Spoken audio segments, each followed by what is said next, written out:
going to introduce my stick and string to the picture here. This should be fairly close to the same. Because I'm just going to start with just flicking it towards him. Oh, I like this.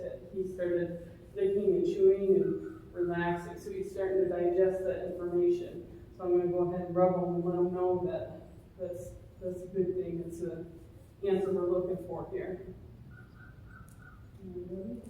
Keep that up. Good.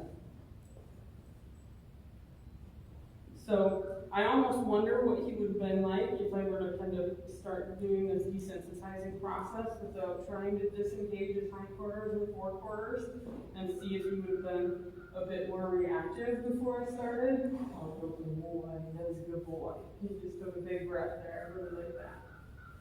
Good boy. And I like too that he's got his eyes focused on me and he's looking to me as for direction and stuff. So I want him, anytime he gets scared, I want him to go ahead and look to me for guidance and to get guidance from me and not go ahead and take things into his own hands and just run. That was kind of what we established yesterday by letting him know that I'm going to be his herd leader. So he's going to have to look to me for guidance. So anytime he gets scared, he's going to be like, hey, is this something that I need to be worried about and start running? Or is this something that's going to be okay and we can just stay hanging out here? Because horses are pretty lazy creatures. If they can get away with not running or walking and just kind of staying in one area and eating, they would rather do that. So I'm going to go ahead and use the stick and string here. Flip it out. I didn't get much of a different responses what I did with the rope. It's a little bit different sound and feel than what the other one was, but I didn't figure it'd get that much of a difference here. I'm just going to go ahead and continue to do that, which is good. And when you start using the stick and string and stuff, and using your rope and everything, you're going to be like, oh my God, how did they make this look so easy? Because it takes a while for you to be able to get the hang of using the rope. It's like an extension of your arm, and same with the stick and string, use that as an extension of your arm. So just keep in mind that it's not as easy as what we made it look. So it's just, I've been doing it for years and have had lots and lots of practice with it. So I mean, we made it look pretty easy. So getting your, I guess is where your aim down right on where you're aiming to go ahead and hit is pretty good too. And you're going to have quite a bit of muscle in your arms because you're going to have to use both your right and left arm no matter what, because we have to do both the right and left side of the horse. So something to kind of help you as you're working with your horse is to kind of leave your horse out of it.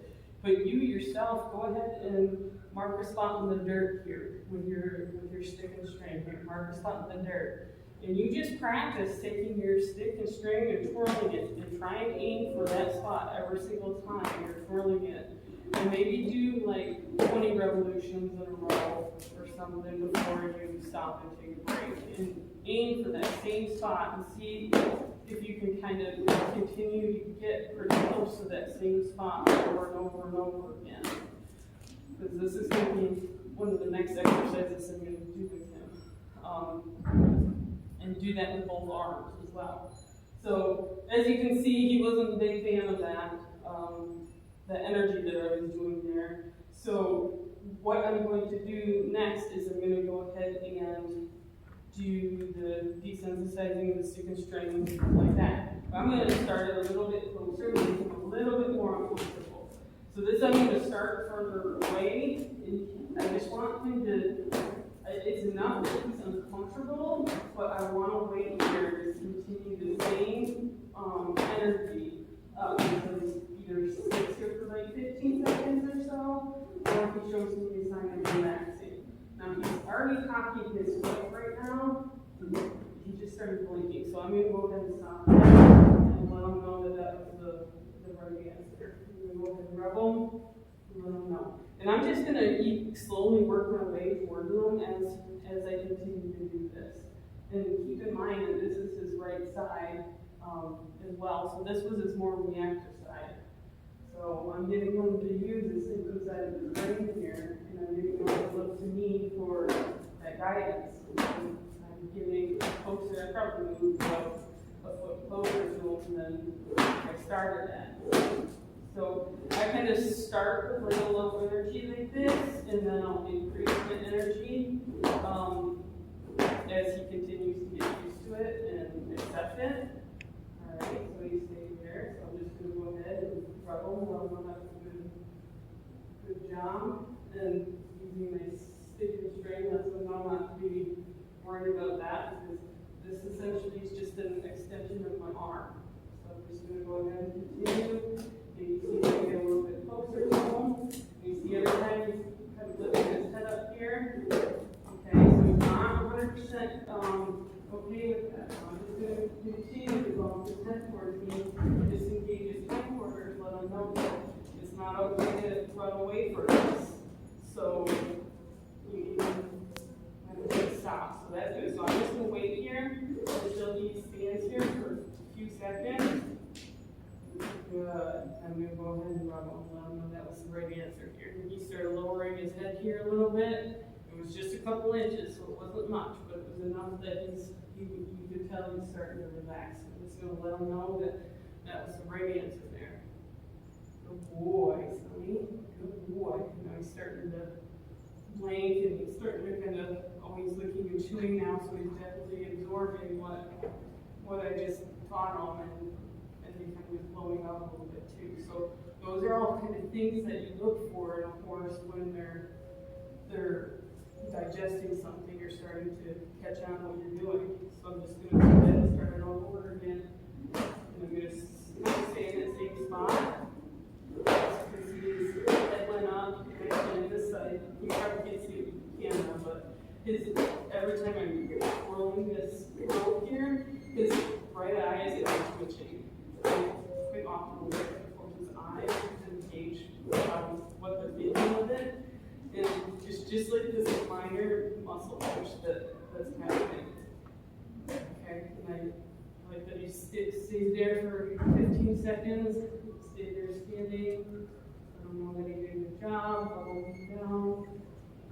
There you go, good boy. You lower his head, very good.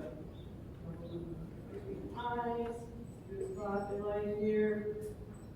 There's a spot usually kind of behind the ears that they tend to like to get rubbed as well.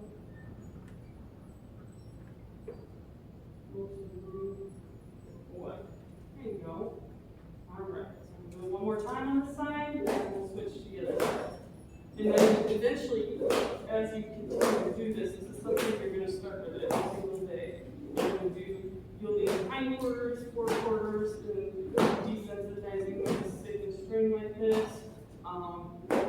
And just kind of start with that, and you only have to do that for a few minutes as long as he responds well to it and doesn't seem too bothered by it. And this is how I want him to react. Ooh, I like that. He definitely is licking and chewing there, so I want him to know that that's the right answer. So I went ahead and I was first going like this, and then I was following him with kindness here. That's kind of like another way that it's just kind of a desensitizing thing, but it's also more of a reward there too. Usually they kind of look at that more as a reward as well.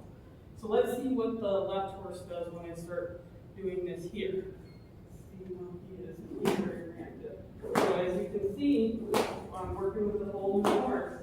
So even look at Lefty here, he's way more reactive than Righty was. So he's trying to back up on me. I'm just going to hold my hand shut here.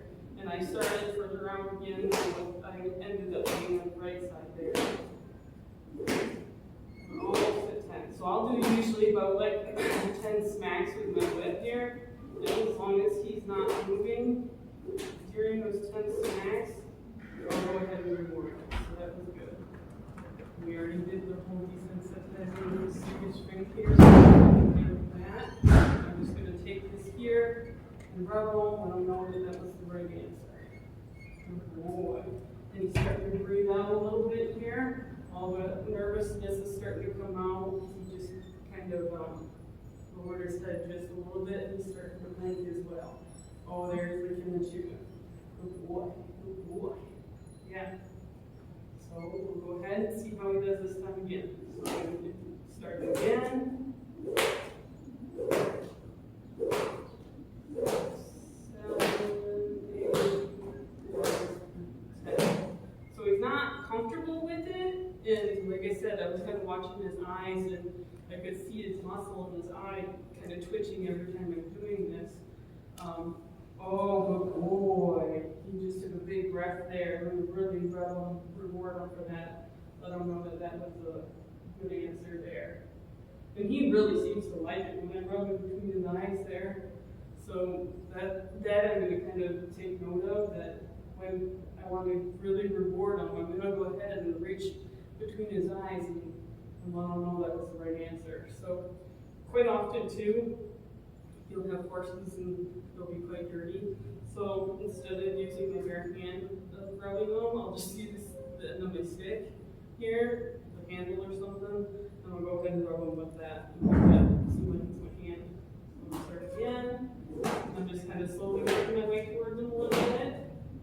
But you see how in just a few minutes that he is completely going down and starting to accept this stick and string twirling next to him. And he's not making his reaction of it when we first started. Good boy. I'm going to go ahead and click it in on. This is going to be his reward. But you can rub on. That's the right answer. Good boy. He's not 100% comfortable with this, so I'm going to keep continuing a little bit here, a bit longer. See if I can get a little bit closer with them. Eventually, I just want to kind of sit here and almost fall asleep as I'm doing this and not make anything of it or think anything of it. And I'll eventually, too, at some point, start to increase the speed that I do this, and it'll make a different sound and stuff. So it'll increase the amount of energy I'm using as well. So I'm just letting them know that that's the right answer. I'm going to rub them. Again. So like I said, he seems to be a very smart horse. He's catching on all this stuff very quickly. And as long as you have a good timing with these guys and you're able to release that pressure at a good time, then you're going to have a lot of success with them. But that timing takes practice and experience to go ahead and get.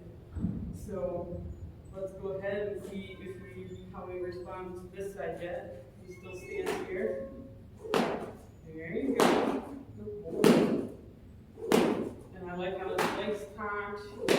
You're worried about it when we first started. So this here tells me he's starting to use the thinking side of his brain and he's not reacting.